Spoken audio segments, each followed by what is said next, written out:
Well, and welcome back to Brian. I'd like to. What are you doing? Welcome back to episode 31 of Rich's Retro Wrestle Chat. How we going, lads? Episode 31. Getting closer to Christmas now as well, which is sort of fucked up. Seems we've been doing this since long before summer. So this week's episode, tell us what we watched, Tubbs. This match was a pick from one of our viewers named Martin O'Halloran. It's Lita versus Trish Stratus, which was, I think it was the first ever women's main event on Monday Night Raw. So, so we're going to have a chat about that one this week. Cool. So, opening thoughts from myself. It was good to see these two again because I've forgotten how good they were at the time in that era. That was an era where there was no real proper women's matches. And if there were the likes of Ivory and Jacqueline, and these two kind of showed that you could be good looking and actually perform to a high standard as well. But Jerry the King Lawler, he didn't evolve, did he? But I think this match was the one. Remember, we were talking about the Jim Ross commentary over the last kind of like episodes as we were going along.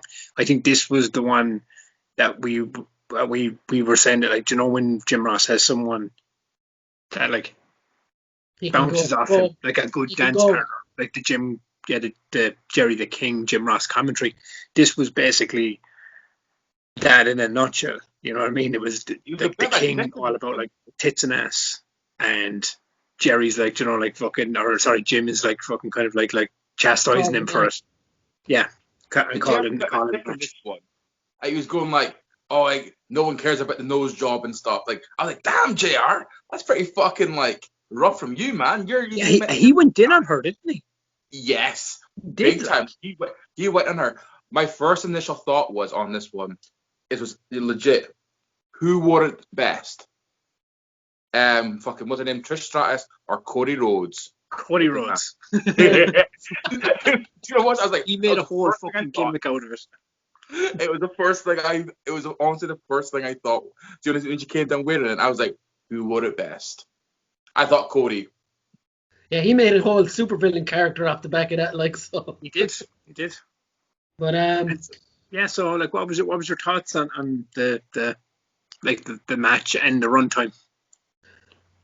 It was over before I even formed a thought, actually. So I watched it again because when you watch a match first, you can be distracted by shit and you're kind of on your phone and like, oh Jesus, it's over already. Yeah. So I actually watched it again, and I have to say, like, it was a good little battle. That dive to the outside, I thought the necks were broken. Like, they showed that, if you remember the Don't Try This at Home video package they used to show before the shows, and that was like I think it was either the start or the end of the video, which was and she just come back from neck injury, Lita. And that happened. There was like a scare that came like very soon after it. But I mean, this match was one of those things. Rich was saying there a few minutes ago, is like we've reviewed a lot of like 25, 30, 40-minute matches, and sometimes it's nice to have a short match. Like this had a built-in story. You need these two these two females, these women, these fantastic female athletes. Lita and Trish, they had like a tailored history leading into this match. Like it was like, it wasn't just like, these two girls are in the ring, Joe, because like you said, Brian, back in the day, it was the women's matches were the go to the bathroom break or the filler break on the show. At that point in time, they were never looked at as high points of a show. For this, the main event, the show, and have the story go in behind these two characters and kind of the feud they had leading into it was pretty solid. I mean, they could have given 20 minutes. They gave them 9.5, and I think they did some pretty cool stuff in it. Like, obviously, it's not perfect in any way, shape, or form, but it was a nice little match, nice little 9-10 minute match. I think watching it the second time, the 9 minutes is probably enough because they did get in all their shit without it ever getting boring as well. It's like as soon as you're forming a thought, it's over, and you're like, oh, that was actually decent. But It's going back to what I said a fucking good few episodes ago. Like, when we were talking about, like, I think there was a certain matches being like, oh, if the kind of match it was, but you were both going like, oh, if it only had been made an extra 5 minutes longer because the match was so good. And I remember I was saying that match could have been an extra 5 minutes longer and ended up so shit. You know, so like that match was perfect for time. Like that, like 9.5 minutes was just perfect for what it was. You got everything you want.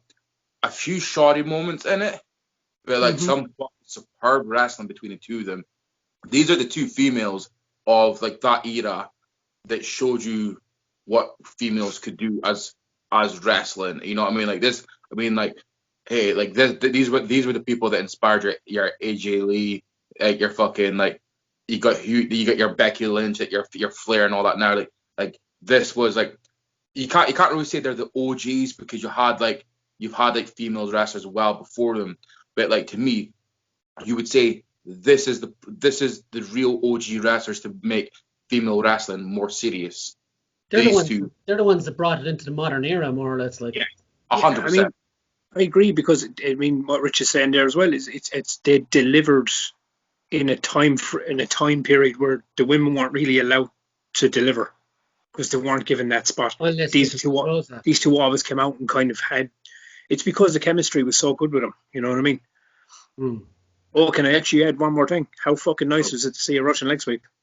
Yeah, a perfect. Russian leg sweep. You know, I said it last. I think we were talking about one of the Bret Hart matches. You know me, I love a Russian leg sweep because it's so simple. But you know what though? It's just the setup on it, and then just the execution on it is beautiful for such a simple move.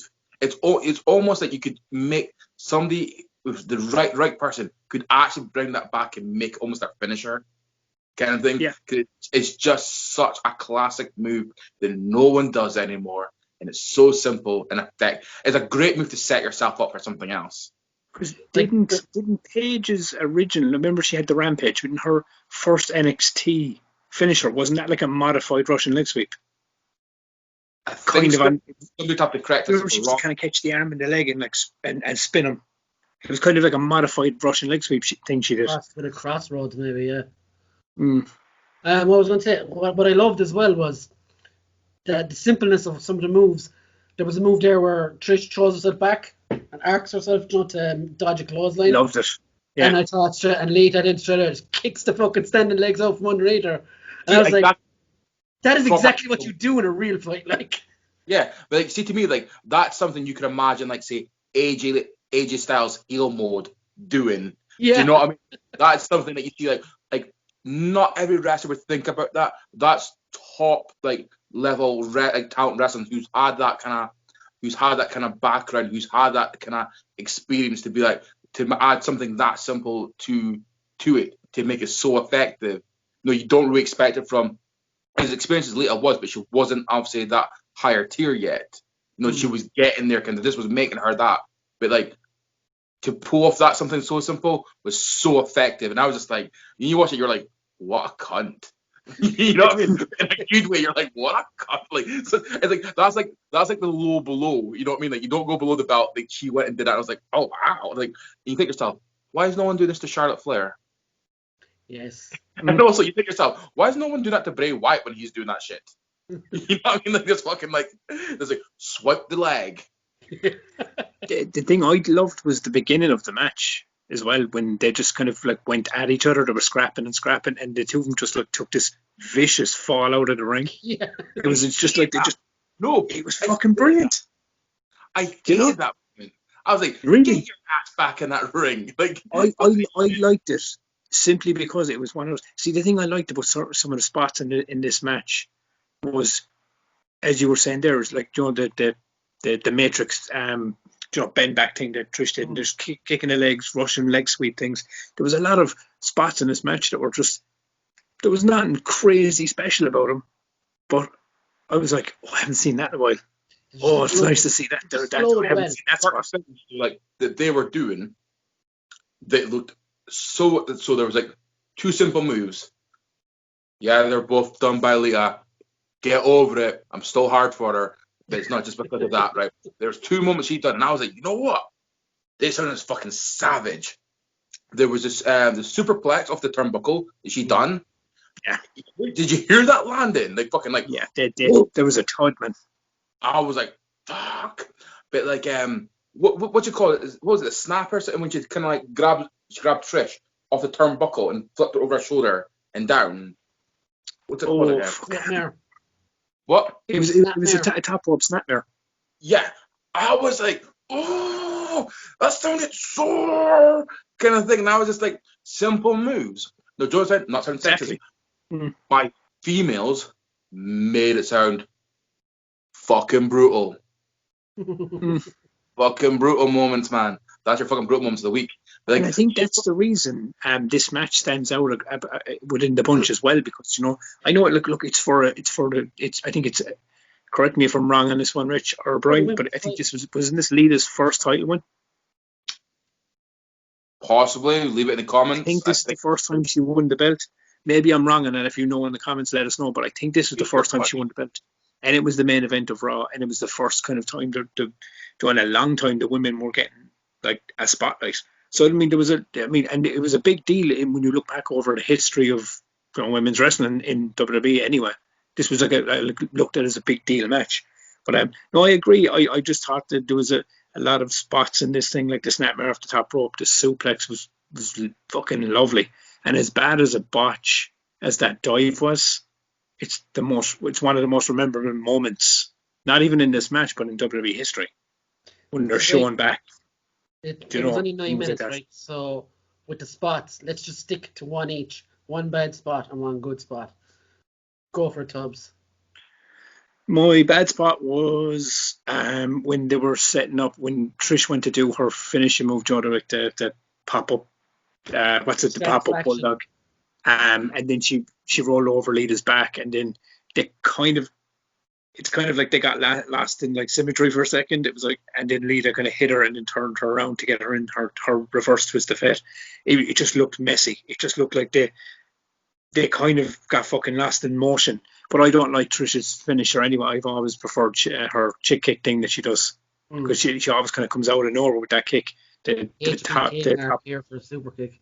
No, but I just found it's one of those like a Randy Orton RKO. You can land it anywhere, and when she hits it, because she did actually hit Lita with it in the match, and it did come out of nowhere. She kind of like caught her out of nowhere with it. I just found that the top rope bulldog, it's a bit of a clunky finisher.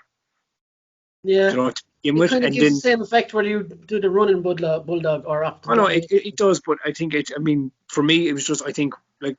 It's not the thing. If they just had done the move and she landed it, it probably would have been the same as Trish always does it, like, because she'd always do it well. But I think when she reversed off her shoulders, I think their timing got all messed up. Yeah, they just kind of went to an impasse, like. Yeah, it kind of looked very clunky for me anyway. I was just kind of going, I don't like that. It just looks messy, because that was supposed to be where the end of the match was going to happen. So what was your? But I get over it, man, because it's a timing issue. But yeah, that would be like my worst spot. Your best? Because I'm not saying the dive, because I absolutely fucking love the dive, even though she nearly killed herself. It's fucking unreal. So is that your best spot then, the dive? No. Yeah, actually, do you know what? Fuck it, it is. I love that dive. That spot's fucking unreal, because you genuinely didn't know if she genuinely hurt herself or not when she landed. And did you see the way her body hits the fucking? Her head hits the mat, and she's like an accordion. She bends up like it's fucking sick. It's one of those glorious botches, man. It's like it went wrong, but it's so fucking good. My worst spot is it's the bit where they just fall out of the ring, as Rich said earlier. Yeah, I actually quite enjoyed that. Messy and scrambly, and it's like neither of them knew what to do at the start of the match. But I think that was the intention of the spot, though, dude. What? I think that was the intention of the spot. They just kind of went at each other, pure scrappy, and then they just kind of fell out in the same kind of. See, to me though, that moment, because that's my worst moment. And see that moment, I'm going to say this. You're most likely going to agree with me. You see, that was proper WWE Women's Divas Wrestling. Cat fight, Yeah. It was, yeah. That was just 100%. classic cat fight where then you're gonna have all that moment was missing was the king in the background going puppies. That's Yeah. all it was missing. That rolling cat fight. It's honestly that was my worst moment because, and the reason why that is my worst moment, I get what you're saying, Tubbs. Yeah. These men were far better than that kind of moment. I'd have rather they started off in the middle of the ring trading blows, like. Yeah, fucking just go. Yeah, they Which kind leads of perfectly to my best moment. Like, for the last couple of weeks, we've watched a lot of strong style matches. We've watched various hardcore matches and stuff, and punches and stuff haven't looked great. But I really thought, now maybe it's the way they can flick their hair and stuff, but I really thought Trish and Lita's punches were really sold. it's not Yeah, their selling was fantastic in this match. Like, that really drew me in, how it actually looked like they were wailing on each other properly. Like, I could have picked the moonsault at the end or something else, but Yeah. I didn't think that was good. it was clean. That's all it was really. It was. I put it this way because I mean, at least even back then, you're looking at how clean. Like, you know, you know yourself. It's like you watch how many times have you seen like Charlotte Flair do a moonsault, and you know Brian will agree with me here. It never. It's 9 times out of 10 it never really lands clean. Well, Charlotte Flair is 90% plastic coat bottle anyway, so. Yeah, I suppose, but this is what I always appreciated with Lita. Like, I always appreciated that with Lita's finishing move. Genuinely, it was a crisp, clean moonsault. It did what it was supposed to do. She did a moonsault and did boom, 1, 2, 3. It was just an effective finisher. But yeah, it was nice. It was crisp. But yeah, the punches for me were what sold the match over the 9 or so minutes, the 8 or 9 minutes for me. So that not my best moment, but best part of the match, I suppose. Yeah. Rich. Same for like I say. I think you've kind of gathered my worst spot. These two women were far better. That kind of rolling out the ring, kind of little fucking scrap. That is proper, like, that is really shitty WWE Attitude Era Divas wrestling, where, like, you know, you get the two girls come in, they scratch each other, rip some clothes off kind of thing. I'm not complaining about those matches. I'm just saying that these women are far better than that. Yeah. I agree. It was just, and like, it just wasn't needed. It would have been quite cool to see, like, even like if they're not going to do proper blows, but even do like a slap off. You know, like, I'm going to slap you across the face and be like, you don't bitch, I'm going to slap you across the face. Then get into it, you know, like, instead of the kind of like the guys fist and like, kind of like smacking, punching each other in the face kind of thing. Give me something like that. Hey, if those girls want a fist, like, hey, fair enough. Like, if I saw Brian's face when you said it. I was like, oh god. It's not me. You got to deal with the court or anything. I was watching that, just watching it though. So it's fine. That's Vince's problem, not mine's. My highlight though, I'm gonna be shot for this one, boys. JR. Yeah, he was excellent. I have to agree. I thought this was top tier one. JR, like, this was like, and this was in and around that time frame as well, Rich, where JR was at the top of his game in WWE. So, Like, he was genuine.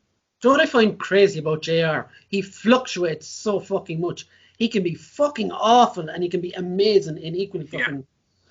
Like, he was great in this match. He's been brilliant in AEW the last couple of weeks as well. And we're only complaining about him how many times on the show as well. Like, I think it's usually me who complains about him, boys. It's me who's fucking basically going, he is shit. You know what I mean? And there'll be so much folk out there who say that he is like always on the ball. I think we've reviewed so many. We've reviewed so many matches now that, like, you can't argue that even great people, and I've said this regarding talent as well, even great people can be horrendous.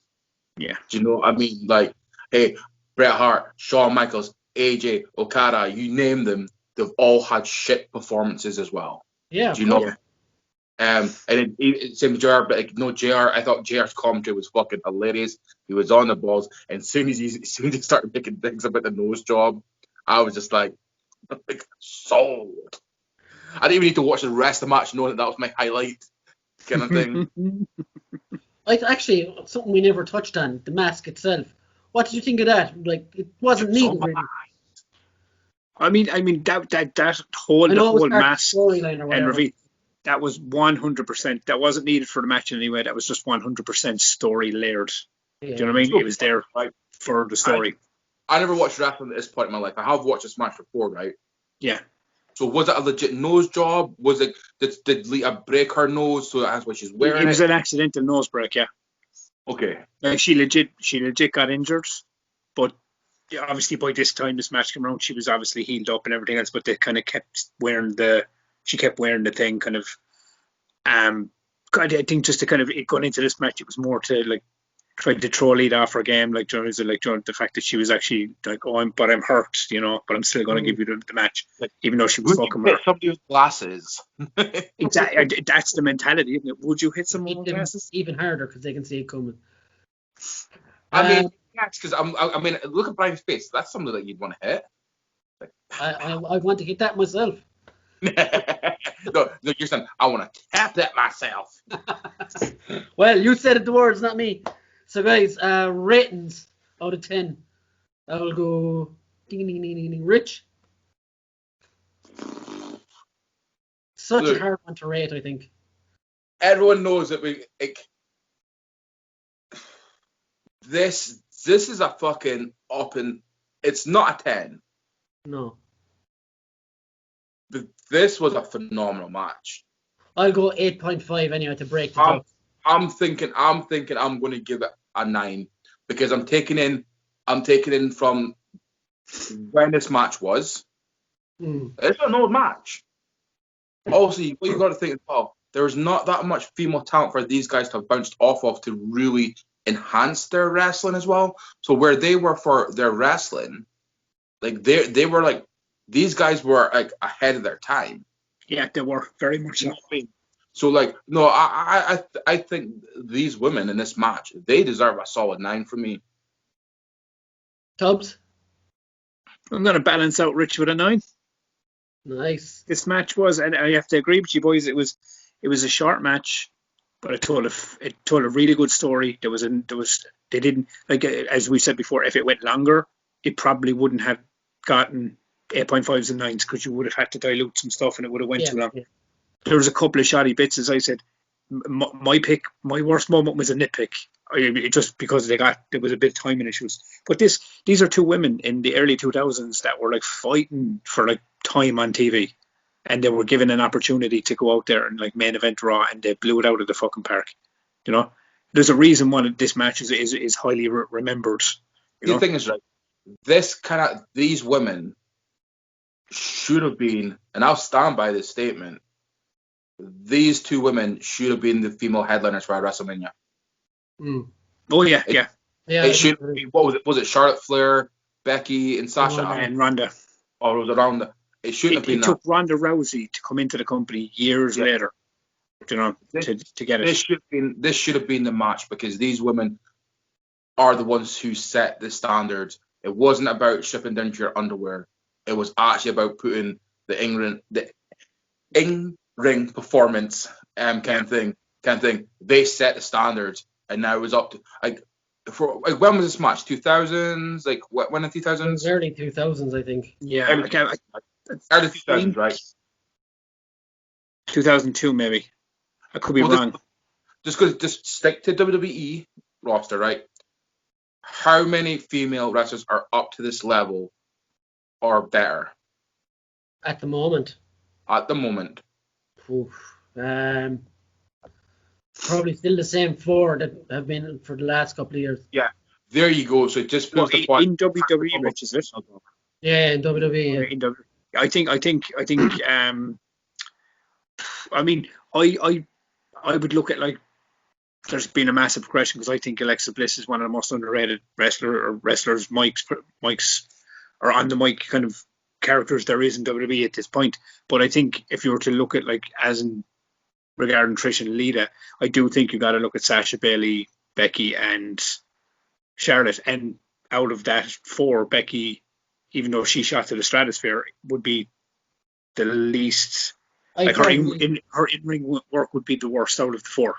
So basically, it's taking an additional 15 to 20 years because we're not going to ignore things like AJ Lee and Paige. kind of thing, who obviously were in. It's taken about 15 to 20 years for women's wrestling to get back to this level again. Yeah. Fucking nuts is that? Madness. It is. Just realistically, how fucking insane is that? But then you got to think, the people you're talking about, Charlotte's now gone right now. She's injured or getting a boob job or whatever. I don't know.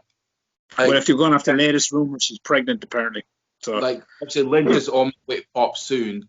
So out there four horsewomen, you've only got Sasha and Bailey. And I totally agree with you. Bliss has been the most hard-working member since she's come from NXT. Like Natalia, she worked a lot with her, and she's the biggest improved wrestler coming up from NXT. Man, she deserves so much fucking more. I think that was really good that she was the first one to be strapped with the Raw. Then is it SmackDown belt? Man, she deserved that because she was a fucking worker. Oh, Becky Lynch was the first one to SmackDown belt, wasn't she? I'm a big fan of Shayna Baszler actually as well. I think she should be pushed joined. I think Alexis had SmackDown belt, then she lost Alexa, Raw, and then she got the Raw belt. So she was the first female talent to hold both belts, not at the same time, but they've had them. Yeah, it's a cross-branded titles, yeah, which I love her. Like I think she's like, she reminds me a lot of like her in-ring talent. Like she's really come on from her earlier days when you look at her now. But she's become more mic and character. Like there's no. I think in the female division at the moment, there's nobody that can touch her on the mic. And as good as Charlotte is, and as good as Bailey has become, and Sasha, I think Alexa Bliss is the one that really kind of like was that one that nobody expected to be that good, and kind of rose up. And then she kind of obviously had to get better in the ring as she went, but I think she did, like, you know. Okay, right. So yeah, 26.5. That's definitely in the top 10 anyway. And I think it's deserving as well. Yeah, definitely. Rich, you have a match for us next week. What is it? Right, boys. We're going back to Ring of Honor. Cool. Okay. We're going to go back to 2014. Did you boys watch Ring of Honor at this point in your life?